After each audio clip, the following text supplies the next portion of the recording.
Daniel Dubois gave an interview with Seconds Out, and I don't want to say he was alluding to a Joyce fight, but he didn't kind of confirm or deny it. He was saying things like, if I fight Joyce next. Now, obviously we heard from Mike Coppinger, I think it was the other day, that this fight was pretty much a done deal, and that it was looking likely that this fight could be on BT Sport pay-per-view of all platforms. You know, pay-per-view for that kind of fight, you know, I mean, it's a good fight, don't get me wrong, it is, but pay-per-view, I don't know about that.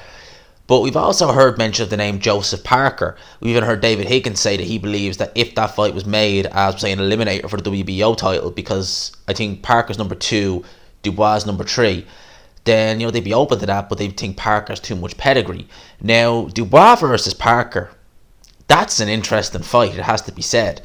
You know, we have kind of Usyk is number 1 with WBO, and God knows what's going to happen with that title, whether AJ is going to keep it, whether he's going to vacate.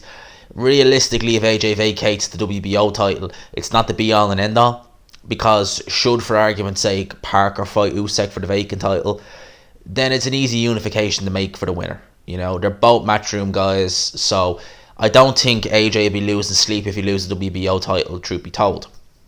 But definitely Parker versus Dubois. You know, Frank Warren, long relationship with the WBO going into the 90s, early 90s, I think. He pretty much helped that organisation become a main sanctioning body. So I'm sure the WBO will be, you know, looking like this. Daniel Dubois last year beat Kajanu, Gorman, Tete, Latte and Fujimoto. And that's good enough to get him a number 3 ranking with the WBO. And last year, Michael Hunter, if we take the Povetkin draw out, he beat Sergey Kuzmin. He beat, who else did he beat? He's beaten better names, let's put it like that. Okay, in the last year, Michael Hunter's beat better names. He's below Daniel Dubois in the ratings, or in the rankings. So, yeah, let that kind of sink in. That's a strange one. That's a bit of a head scratcher. But then again, you know, Frank Warren, good relationship with WBO.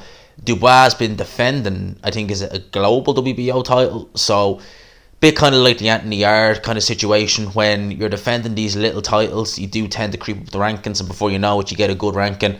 The only thing is, though, as I said, with Anthony Yarde, he fought absolute no-hopers. So, it eventually meant that when he went into Sergey Kovalev, he'd no in-between fight. So, you know, make it out what you will.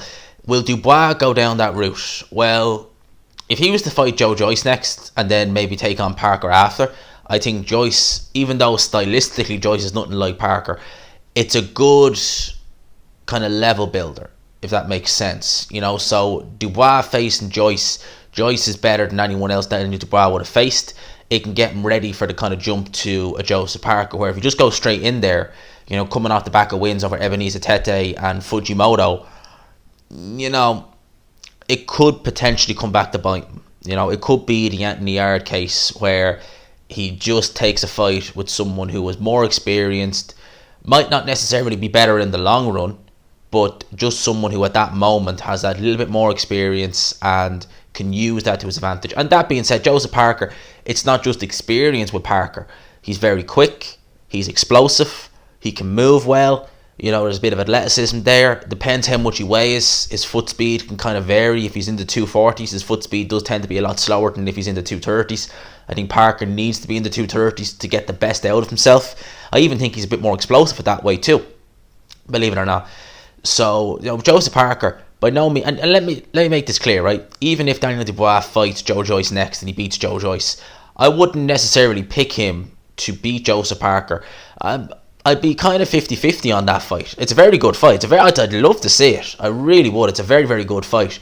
I'd be 50-50 about who I pick in that fight. You know, I mean, I made a video about this fight before, but when I look at it, you know, Dubois, good long-range boxer, physically very strong, probably the bigger puncher out of the two, but still quite raw.